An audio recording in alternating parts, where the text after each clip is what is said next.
critical to us: case finding, quarantine and isolation, and infection prevention and control. Now, as 100 years ago, the new challenge highlights the value of knowledge generation, exchange, and dissemination, and of global cooperation. Now, as then, we see that health and economic well-being are intimately intertwined. Choosing one or the other is a false choice. There can be no economic growth and well-being without health. Now, as then, we see that leaving no one behind, ensuring universal access to health care, and recognizing the close connection between animal and human health are crucial cost-cutting issues inextricably linked to finding solutions. At this meeting, you will hear a lot about tuberculosis and COVID and the responses of scientists, clinicians, and affected individuals and communities from across the globe. You will also hear about other key threats to lung health: air pollution, smoke from forest fires, environmental degradation and climate change, as well as the scourge of tobacco, other respiratory infections, and the adverse effects of exposures to hazardous dusts and fumes at work. You will hear about better models of care for people with disabling and life-threatening lung diseases, such as asthma, COPD, and pneumonia. It promises to be a diverse and exciting program. I wish you all a successful, fulfilling, and enjoyable week at our online conference.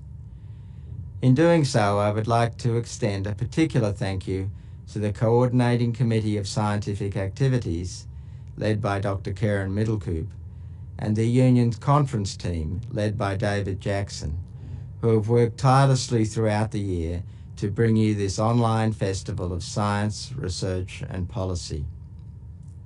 It is now my immense privilege to introduce Her Imperial Highness, Crown Princess Akishino of Japan. Her Imperial Highness is an honorary member of the Union and has been patroness of the Japan Anti-Tuberculosis Association for more than 25 years. For many years, Her Imperial Highness has been cooperating with health professionals, providing encouragement to participants in tuberculosis training programs, and supporting activities of women volunteers in local communities.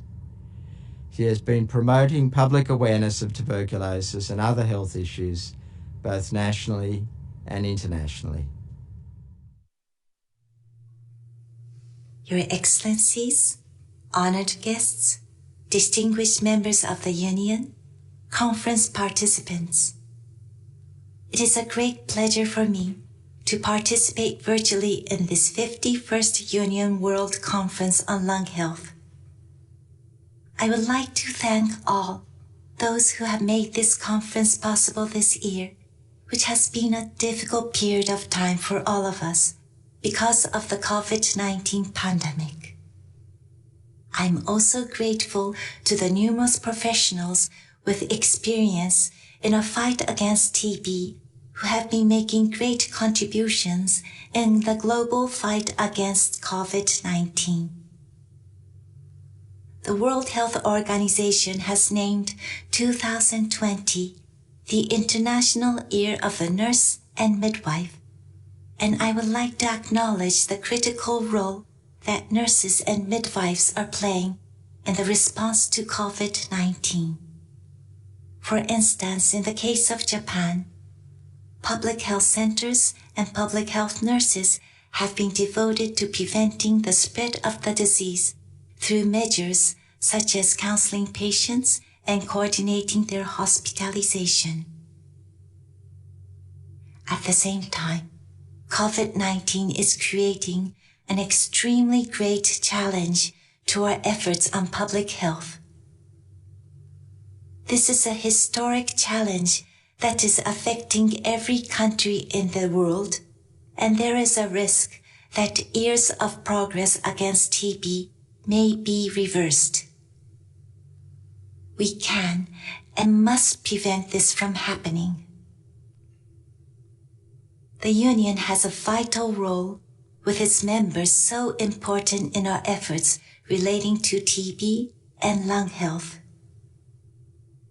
I would like to express my sincere gratitude to you, the members of the Union, who must have been working extremely hard to fight against TB at this very difficult time. I'm also very grateful to the Union for disseminating valuable information around the world. You have the knowledge, you have the experience, you have the influence that the world needs right now. I would like to convey my deep respect to the Union, which has a long history of working together against TB and other respiratory diseases, uniting efforts to achieve health globally over the past 100 years. Thanks to the efforts of the past 100 years, we are gifted with so many tools. We are very fortunate to have measures to prevent TB. However, we still have a problem.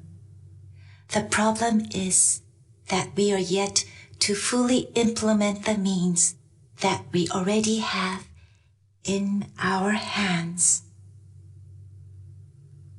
The theme of this year's conference, Advancing Prevention, is so timely. I am sure that the conference will be a very fruitful one for everyone. We are also facing challenges related to human nature. Fears and anxieties may fuel dangers of exclusion and stigma, which work against proper prevention, diagnosis, and treatment. Smoking continues to be another problem related to human nature. But I know many people, including health professionals and volunteers in civil society, who care for the physical and mental health of everybody, including the vulnerable people. I appreciate their activities very much. Japan Anti-Tuberculosis Association Women's Society, which has been voluntarily carrying out activities to increase public awareness of TB in local communities, is one example.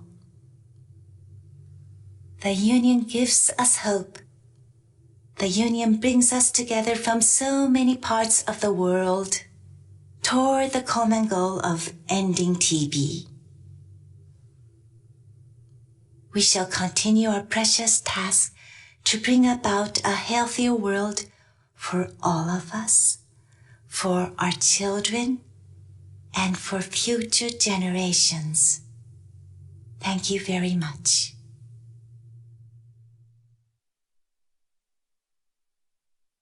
President Clinton, dear colleagues and friends, COVID-19 is a stark reminder that the simple act of breathing is fundamental to life and of the devastating effects of anything that takes our breath away, including tuberculosis, tobacco, and air pollution. This microbe attacks the lungs, but its effects are felt far beyond in families, communities, health systems, societies, and economies. The pandemic has taken a heavy toll on services for many diseases, including TB, with sharp drops in TB notifications reported to WHO from several high-burden countries. This could lead to an additional 400,000 TB deaths this year alone. The pandemic also compounds the tobacco epidemic, with smokers more likely to develop severe disease with COVID-19. COVID-19 threatens to unwind the progress we have made in recent years to prevent and control tuberculosis and other lung diseases.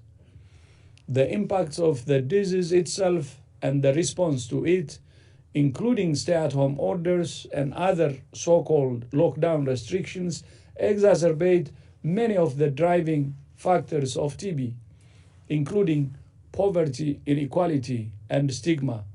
But we cannot allow the pandemic to become an excuse for failing to deliver on the commitments we have made to end TB, tobacco, and air pollution. Quite the opposite. The pandemic is showing us why we must work with even more determination, collaboration, and innovation to meet those commitments. Even as researchers race to develop a vaccine for COVID-19, we already have the tools to prevent, diagnose, treat, and control TB and to help tobacco users to quit. WHO is working with countries to ensure life-saving services continue for people with TB and related conditions, including hypertension, diabetes, asthma, and lung cancer. Many countries are responding with innovative efforts to deliver medication, telemedicine, and care closer to patients' homes. The pandemic will end, but TB, tobacco, air pollution, and other lung diseases will continue to steal the breath and life of millions of people every year. COVID-19 is reminding us all that life is fragile and health is the most precious commodity on earth. Together, we must harness the same urgency and solidarity with which the world is fighting COVID-19 to make sure everyone, everywhere can breathe freely and cleanly. I thank you.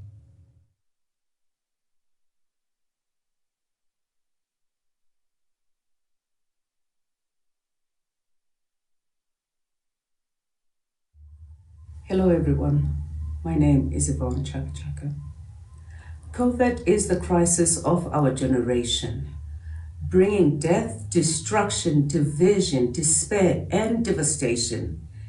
It is the biggest global health emergency, which must have a public health response.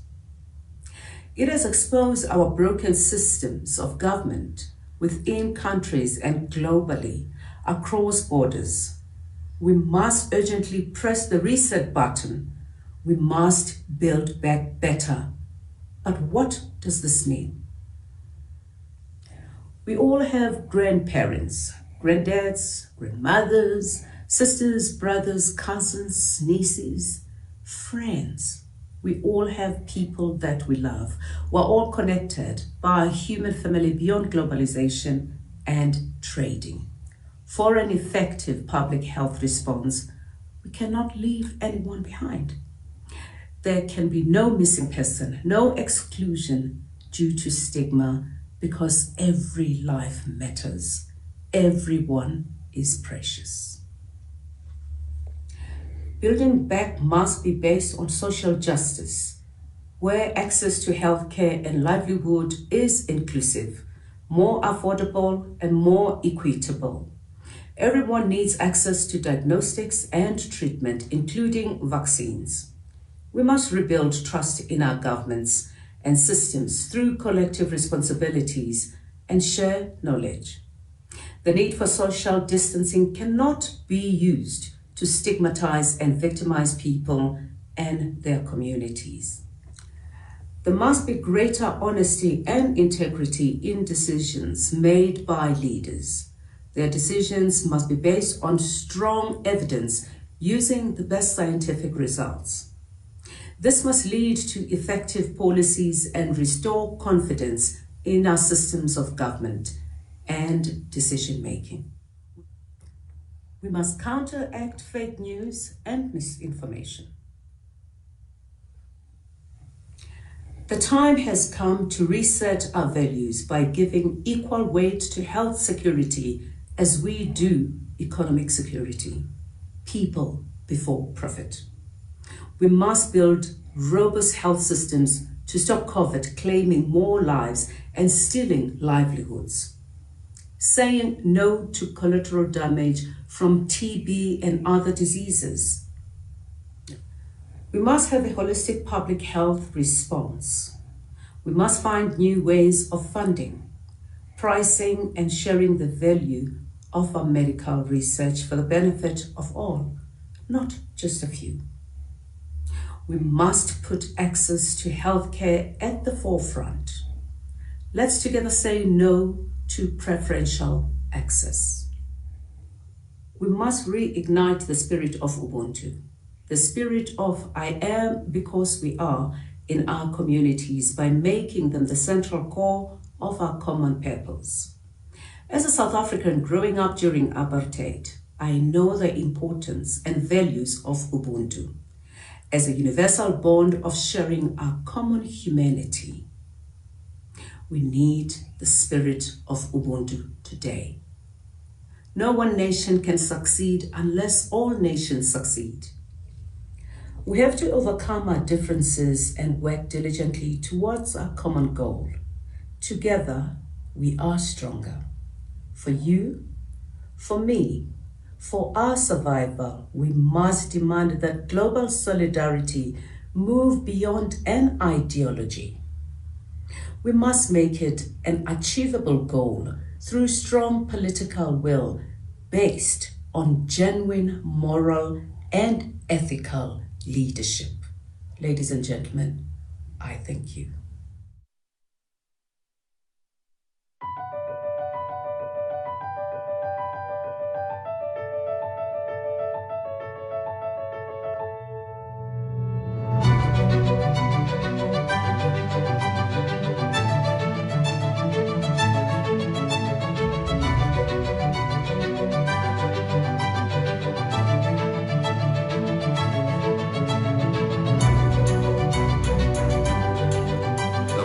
Objective of the World Health Organization is the fight against disease on a global scale. We started giving all 3 drugs together, and to our astonishment, by being meticulous, we found we weren't getting any failures. Nobody believed us.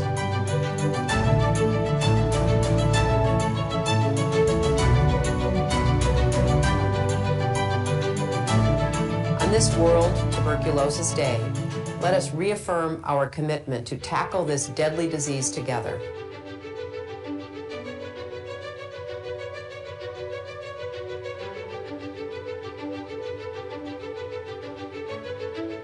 You can't control tuberculosis if you don't control tobacco use. This is a moment for us all to collectively step up our commitment to ending TB.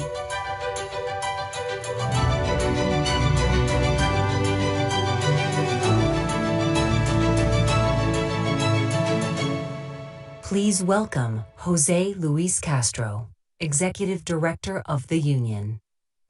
Your Imperial Highness, Crown Princess Akishino of Japan, President Clinton, Dr. Tedros Adhanom Ghebreyesus, honored guests, distinguished members of the Union, conference participants, welcome to the 51st World Conference on Lung Health. This is a historic year for the Union, our centennial anniversary. 100 years ago, the Union was founded out of the rubble of World War I, in the aftermath of a crisis on a scale the world had never seen before. Now we are facing another global crisis, one that threatens to destroy health systems and is destabilizing countries around the world. And as before, we are seeing the public health community rise to the occasion. Researchers are developing diagnostics, treatments, and new vaccines in record time. The word health worker has become synonymous with hero. The public health community is a model for the world today. You are showing what it means to put aside our differences and work together for the good of the whole planet. Now is the time for us to stand together and make sure that the world is never unprepared for a crisis like this again. Here in this conference, we have members of affected communities, doctors, nurses, scientists, researchers, government officials, and advocates. It is up to us. Today, we have more knowledge, more technology, more resources, and more connectivity than humanity has had at any other time in history. We have the power to see that the Sustainable Development Goals are not just good ideas that get put aside when crisis arises, but that these are commitments that we have made to each other no matter what. It is up to us. This coming March, we will be halfway to the point when governments promise to ensure 30 million people access to TB treatment. It is within their power to fulfill this promise. Who will hold them accountable? Right now, the tobacco industry is exploiting the pandemic, using it to weaken policies and regulations meant to protect people from tobacco. Who will stand up to them? The people who founded the union were not just thinkers. They were champions of action. Some of them were people whose countries were still in rubble when they founded the organization. Yet they founded the union in a spirit of triumph. They refused to accept a reality where humanity was defeated, whether by conflict or by plague. They knew that all of us are bound together, and they forged ties that broke down barriers and transcended the toxic politics of the time. As we move into our second century as members of the Union, this is still our calling. We all know it will take a long time to recover from this pandemic, and the world will be forever changed because of it. The question is, in what way will the world change? Let us use this crisis to achieve the most important outcome of all, to see that every human being, no matter who they are or where they live, attains the right to health. It is up to us.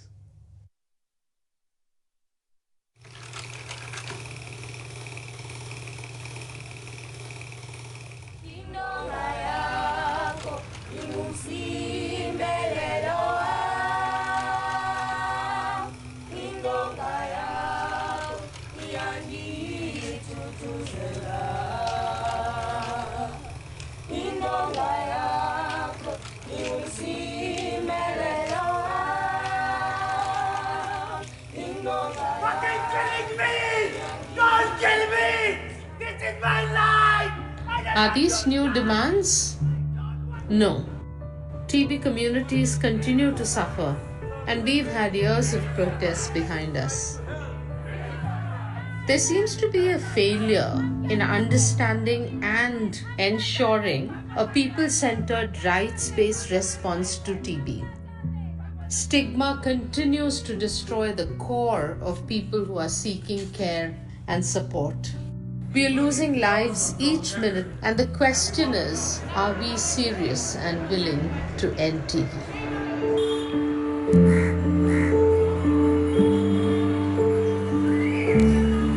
मेरा नाम मीरा यादव है। मैं XDR TB survivor हूँ और TB activist भी। Covid की वजह से हम टीबी में 8 साल पीछे चले गए हैं। पैंडेमिक की वजह से हमारी टीबी की सर्विसेज काफी रुक सी गई हैं। उन्हें डायग्नोसिस नहीं मिल पाया, उनका ट्रीटमेंट नहीं स्टार्ट हो पाया। कुछ मरीजों को इंजेक्शन बीच में छोड़ने पड़े क्योंकि कंप्लीटली लॉकडाउन था, क्लिनिक बंद थे, DRTB सेंटर्स बंद थे। काफी लंबे समय से हम ओरल ड्रग की डिमांड कर रहे हैं, बेडाकोलिन और डेलामिनेट। तो अगर क्या सिस्टम ने ये दोनों दवाइयां ओरल रेजिमेन में रखी होती एक साथ, तो क्या इस तरीके की परेशानी आती?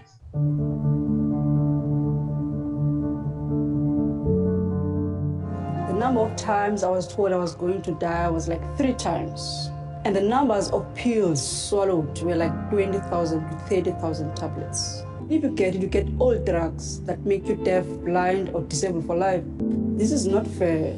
It's a TB drug. It works. Fix the patent law so that the drugs can be available to everyone who needs it. Everyone should have access to medication, and those who are fighting, whatever they're doing is very important.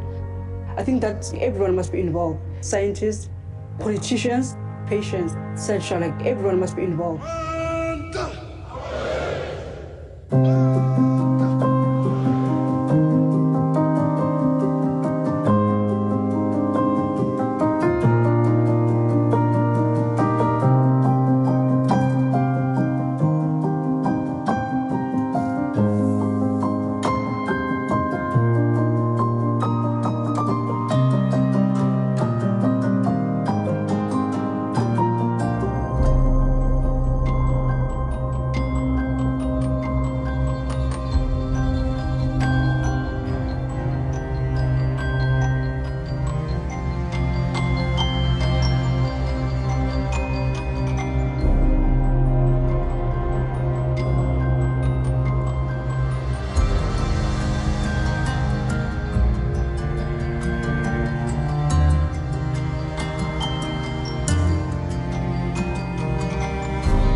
ladies and gentlemen. As our former Indian President, late Dr. APJ Abdul Kalam said, difficulties in life come not to destroy you, but to help you release the hidden potential and power.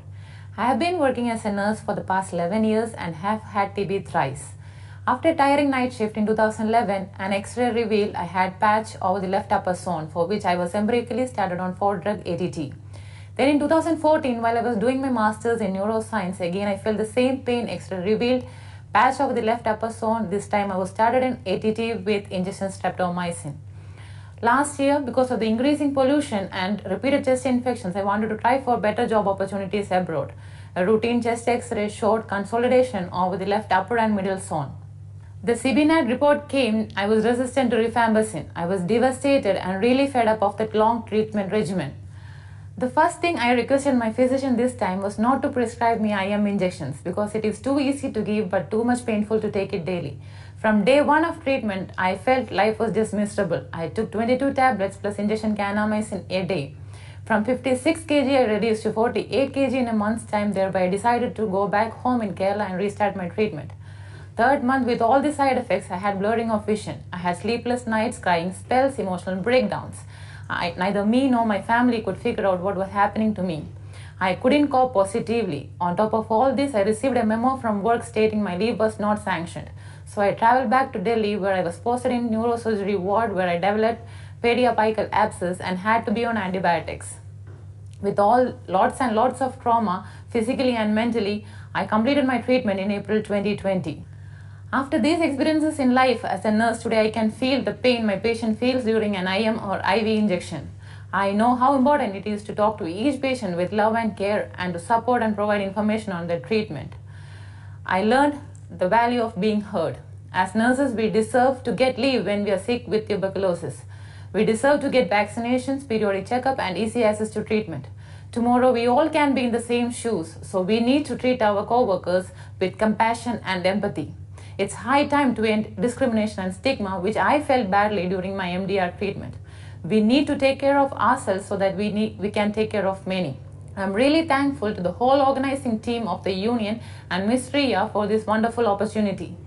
The Missile Man of India completed his quote as, "Difficulties in life come not to destroy you, but to help you release the hidden potential and power. Let difficulties know that you are too difficult." Thank you. Your Imperial Highness, honorable guests, colleagues, and friends, I am privileged to be part of the launch of this 51st Union World Conference on Lung Health. The theme, Advancing Prevention, really must be a call to action in these days of global pandemics. And we really are talking about converging pandemics here. COVID-19, HIV, TB. Even before COVID-19, TB remained the leading cause of death for people living with HIV. We're not doing enough to find active TB among people living with HIV, missing half the HIV-TB cases each year, and we've really only started to do enough to prevent TB among people living with HIV.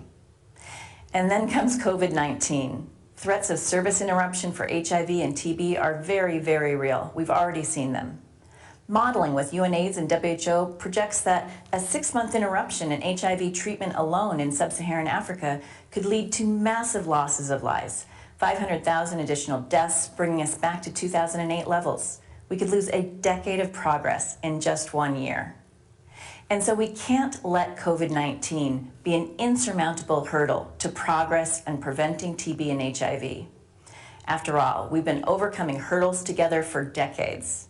For example, even when multiple studies proved the safety and effectiveness of TB preventive therapy, or TPT, when WHO promoted TPT since 2004, it took decades to overcome health workers and community doubts and to mobilize funding for TPT. And now we've seen progress, reaching 1 million people living with HIV on TPT in 2016 and 17, and now 3.5 million people in 2019. Now's not the time to slow down. With COVID-19, the world is now seeing the impact of the hurdles we've only partially overcome over the years. Hurdles to fully achieving hospital infection control and health worker safety, despite clear WHO guidelines and interventions like TB basics to rapidly transform settings. Hurdles to capacity for contact tracing, too few investments in human resources and technologies needed to do it right. And only now do we hear more leaders talking about the challenges of the built environment to prevention. Crowded spaces, lack of light and ventilation, challenges to cough hygiene, things the TB community has known since early in the last century. So I challenge all of us to not lose momentum during this challenging COVID time, but instead to team up and shout loudly, now more than ever, for aggressive investment in these colliding epidemics, in preventive therapy, infection control, health worker safety, scaled modern contact tracing, built environments, and the social and economic supports that people need. To do that successfully, we need communities. Community-led organizations of people affected working for people affected by HIV and TB. Community-led organizations at the governance and policy tables, providing services, and also being watchdogs to verify that what's been promised is actually being delivered. And to do that, they need to be directly financed and fully equipped. Overcoming COVID-19, TB, HIV, and future pandemics requires global solidarity. Together, we must develop and equitably distribute combination prevention, treatment, and vaccines to all. True access that prioritizes those who need it most. So thank you, and I wish you all a powerful conference. As the Union celebrates our centenary, we find ourselves in an exciting time of accelerated scientific discoveries and advances. And yet conversely, also at a time when science is often distrusted and even derided by the public. In the midst of fake news, alternative facts, and even the pitfalls of rapid release of science in the race to be first published, the Union remains committed to a meaningful advancement of knowledge and to science of the highest standard. For this conference, as every Union conference, we have made every effort to build a program comprising of interesting, innovative, and sound science. Every abstract and symposium presented at this meeting has been peer-reviewed by at least 3 members of a 660-strong army of reviewers who have graciously volunteered their time and expertise. The final selection has been overseen by a committee of experts, the Coordinating Committee of Scientific Activities, who are elected by the Union membership and who have worked selflessly to put together the best program. It has been my privilege to work with and chair this committee in the past few years. I must also thank the TB Science Committee, chaired by Professors Amina Jindani and Frank Koblenz, and Dr. Inaki Komis, who developed the TB Science program, which will run within the conference this year. The World Lung Health Conference continues to be a platform for presenting and discussing global scientific research. And this year, the program comprises of representatives from 82 countries across all 7 regions of the world. And the program spans a diverse scope of science. We will discuss updates on SARS-CoV-2, including vaccine development progress, the impact of the COVID pandemic on other health services such as TB prevention and treatment programs, but also how the pandemic has driven innovation, like a virtual platform developed to prevent interruptions in TB treatment. Innovations in other areas such as TB diagnostics, as well as exciting results in treatment shortening options will be talked about. And there are a number of sessions giving consideration to the impact of post-TB lung disease, as well as others talking about childhood pneumonia and asthma. New tobacco products and the challenges of tobacco control will also be deliberated. We know that scientific knowledge and understanding is continually evolving, and even among experts in the fields, opinions can differ on the interpretation of data and the most appropriate next steps. We hope that this year's meeting will provide space for stimulating and rigorous debate that will move science forward to impact the healthcare and lives of people around the world. So I thank each of you for being present to engage in these discussions over the next 4 days, and welcome you to the Union's 51st World Lung Health Conference. My name is Catherine Marr, and I am the CEO of the Wikimedia Foundation, and I am so excited to join in 2020, the year of the nurse, thousands of practitioners, clinicians, doctors, nurses, survivors at the 51st Union World Conference on Lung Health to discuss the importance of medical health information, free knowledge, and Wikipedia. How did it come to pass that Wikipedia, this self-organized project that's not even 20 years old, has become a much more reliable place to get COVID information than these big tech companies with obviously huge budgets and huge staffs? And what do you think that tells us about information, this big question about disinformation, information online? Sure. So I think that it was an unexpected responsibility that Wikipedia took on as being this, not the primary, but one of the primary sources of information during this COVID-19 pandemic. As an encyclopedia, I think we're very used to producing information that addresses biological or natural phenomenon, world history. Being in the midst of an unfolding 7 months and running global pandemic is something that's completely unprecedented for us. But fortunately, Wikipedia has a long history of wanting to really ensure that medical information is as accurate and high quality as it can be. We also have a really long history of being a primary source for people who are seeking medical information. I remember a study came out in 2014 that said that more than 50% of physicians tend to look to Wikipedia for basic reference information, including on issues of lung health, such as tuberculosis and pneumonia, either to catch up with some of the basics of those diseases or to get a little bit deeper into some of the more unexpected areas of how their progression and sort of predominance within a society. So Wikipedia has been around a long time, about 20 years now. And in the area of medical information, I think our editors have an even higher standard for getting it right. We, as Wikipedia, always say, look, we're work in progress, we're imperfect, we're constantly working to get better. But in medical information, given how many people come to Wikipedia on a monthly basis to access that information, you have a cohort of very passionate volunteers from around the world who hold themselves to an incredibly high standard for the quality, integrity, and verifiability of that information. Yeah, it seems funny because I think one of the things that was surprising when I was reporting about this is that it's almost like the other platforms have taken the view that we have no standards, that free speech means anything goes. I mean, you've watched that happen. It's like that Wikipedia has kind of become a fact checker for Google. Is that something you anticipated? I think one of the things about Wikipedia that is really powerful is it's not just that I have a sense of responsibility to readers or that the folks who work at the Wikimedia Foundation have a sense of responsibility to readers. It's that there are 250,000 editors every single month on Wikipedia who feel a responsibility to readers globally and millions of editors over time. And so I think that also allows for Wikipedia to say it's not just one community standard. We actually have a very different set of standards for medical information than we do across the projects as a whole. And again, that's really set by a global editing community of volunteers who come from, very often have medical backgrounds, research, academic, clinical backgrounds. We're able to take a look at that information and say, really, that doesn't cut it. What we're looking at is something like 175 languages. And I kind of want to end on this idea of what people in the audience, how they should interact or feel what they would want to contribute to Wikipedia if they do. And for everyone in the audience today, just continue to be a critical learner and a critical knowledge seeker.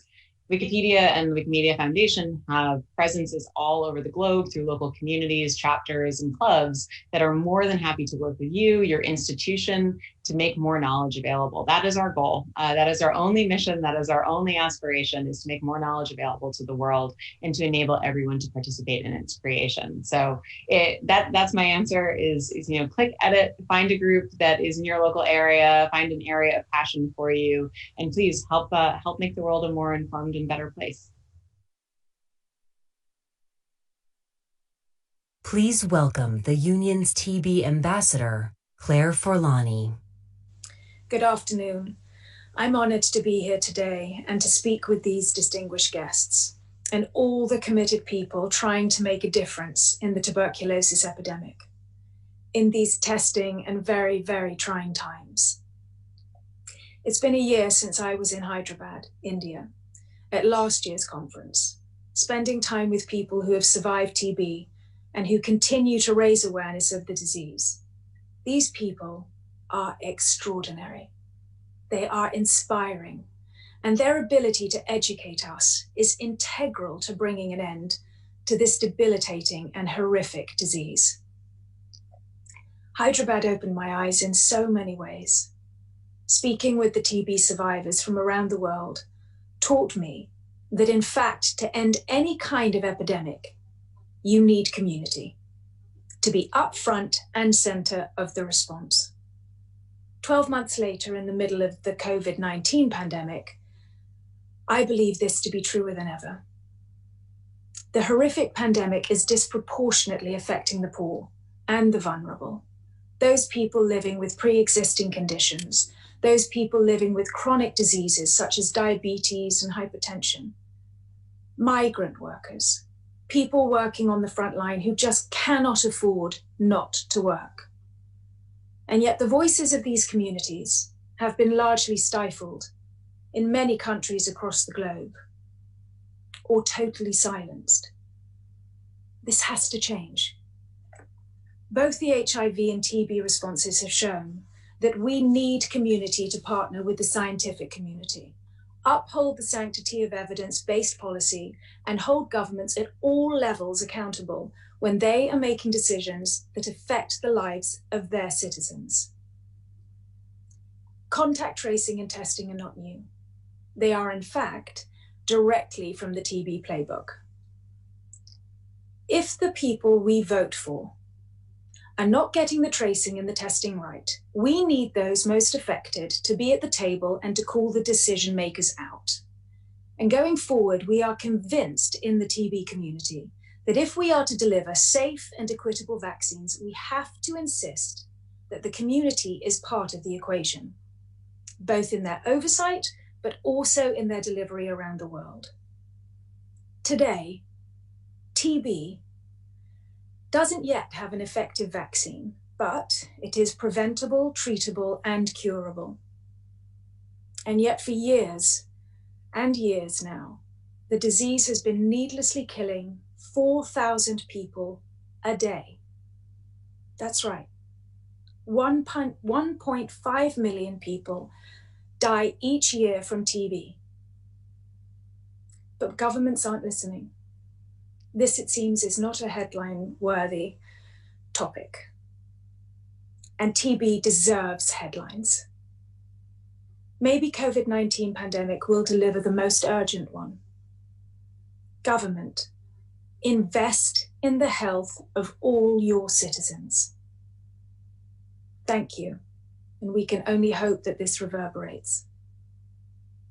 Thank you and enjoy your Union World Conference. When I say the word TB, what comes to mind? Do you get afraid? Do you think that it may be the end? Or do you hit a panic and check if you're short of breath? Well, I'm here to tell you that your reaction should not be one of fear or despair. Hello everyone, I'm Tamara Green and I'm a tuberculosis survivor. In the fight to achieving a tuberculosis-free world, I've had to come to terms with certain truths. And I've had to educate myself regarding the facts around this disease. After noticing a lump in my neck, I knew something was wrong and I had to go to a doctor. I went to my GP, and after performing a number of tests, including an excision biopsy of my lump, I was told that I had pulmonary tuberculosis. It was quite the surprise. Throughout my journey, I had many ups and downs with the treatment, re-diagnoses, and the hiding of my status. I suffered alone at the hands of the stigma and shame associated with this disease. And much like myself, there are many people that have to endure the trauma of dealing with the situation alone. This is a lot to do with the alienation, judgment, and misconceptions associated with the disease. Suffering at the hands of the fear of being ostracized could have been avoided had I known that the recovery process with TB and the cure for TB was possible, and that there was no reason to be shy. Earlier treatment could have been achieved if I spoke up about my infection earlier. And because of this, I've decided to fly my flag high in support of awareness, not only for tuberculosis, but also to encourage everyone to reveal their status. This will not only help them, but also the people around them. I think educating those around you and in extension, the world at large, is one of the greatest gifts you can give to someone who has been affected by tuberculosis. Throughout my personal journey of healing and emotional recovery, I find confidence in knowing that I'm not alone. Being a survivor of this disease has made me a stronger person, and it has allowed me to face new challenges with my head held high. Let's break the stigma, hand in hand, side by side, and let's defeat this disease and see a brighter tomorrow. Thank you for taking the time to have me share my story. And I know that when you share your story, you will not only inspire others, but you will also allow them to know that we're all in this together, as one. Thank you. Thank you, Dr. Tamarin Green, for sharing your inspiring story with us. Thank you also to all our distinguished speakers and guests for joining us for this opening ceremony. Honoured guests and friends, you heard today about the remarkable history of the Union.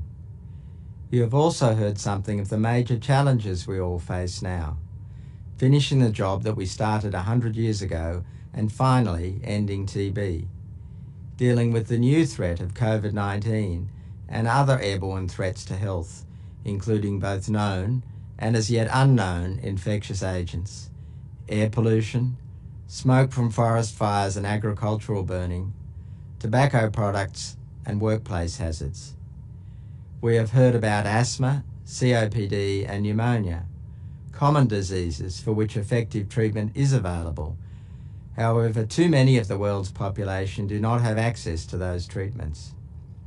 Recognising these problems is only half the battle. We need to find and implement solutions. I am here today to tell you that the Union is uniquely placed to identify those solutions and to lead the fight against all these threats. Our vision is a healthier world for all, free of tuberculosis and lung disease.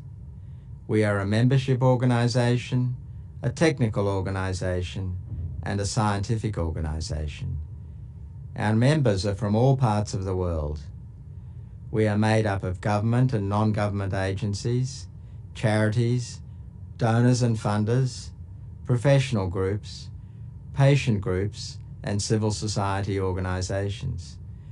We bring together clinicians, managers, policymakers, frontline workers and implementers, scientists, patients and survivors, advocates, and civil society. Our mission is to end suffering due to tuberculosis and lung diseases, old and new, by advancing better prevention and care. We seek to achieve this by the generation, dissemination, and implementation of knowledge into policy and practice. We aim to ensure that no one is left behind, people are treated equally, and we have a focus on vulnerable and marginalised populations and communities. I humbly and respectfully submit that the Union is uniquely placed to achieve this mission and urge conference delegates to join our movement and become a part of our global community of members. It is now my distinct honour and privilege to introduce our final speaker. You will all know him as a tireless champion of public health, both in his own country and around the world.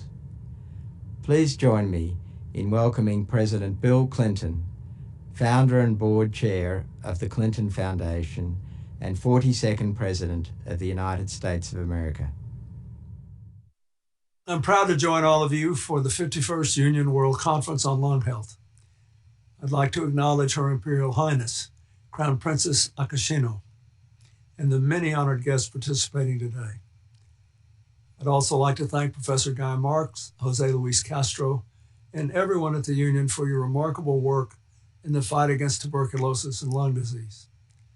And of course, I want to acknowledge and thank my longtime friend, Dr. Tedros, for our many years of work together and for the leadership he's shown, most recently in responding to the COVID-19 pandemic as Director General of the World Health Organization. I'm very grateful that the Clinton Health Access Initiative has had the chance to work closely with the WHO to help procure and ship emergency supplies to low and middle income countries, and to continue to work with a wide range of partners on many facets of the pandemic, especially in Africa. This conference is coming at an important time. COVID-19 has already claimed the lives of more than 1 million people around the world, crippled national economies and the global economy, and disrupted the ways we live and work, as well as how we deliver and receive healthcare. As everyone at this meeting knows all too well, this disruption has taken a heavy toll on other healthcare efforts, including existing efforts to prevent, diagnose, and treat TB, especially in low and moderate income countries. With already scarce medical resources being diverted toward the fight against COVID, lockdowns and other restrictions on movement preventing patients from accessing routine treatment and diagnostics, and people spending more time in crowded households, we're seeing an increase in TB transmission that threatens to reverse the progress we've made in recent years and put millions more at risk. And since TB only recently started at long last to receive the kind of global attention it deserves, we cannot afford to make this devastating setback permanent. Because this crisis also gives us a chance to totally reimagine what our future will look like, what our societies, our economies, and our healthcare systems look like, and how we relate to one another.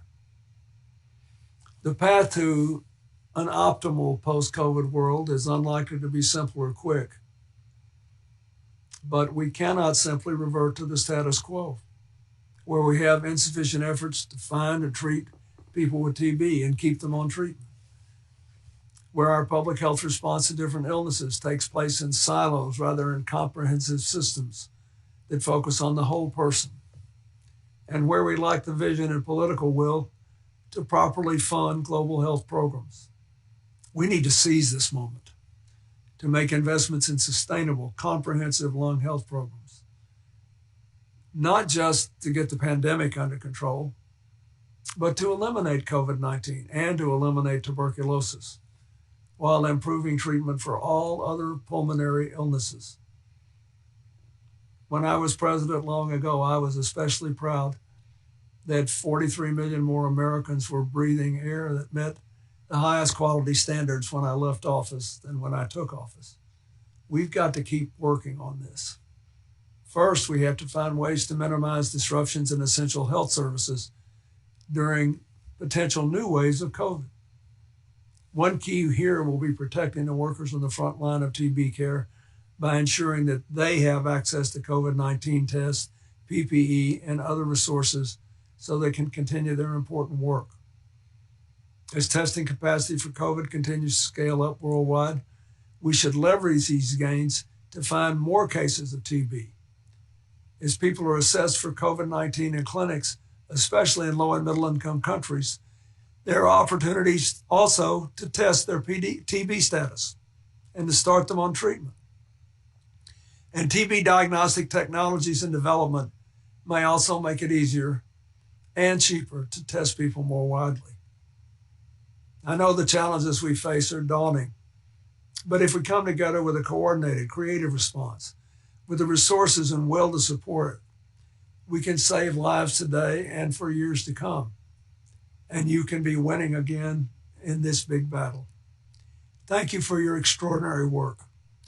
Have a good conference and let's keep at it. Thank you to President Clinton and all our distinguished guests.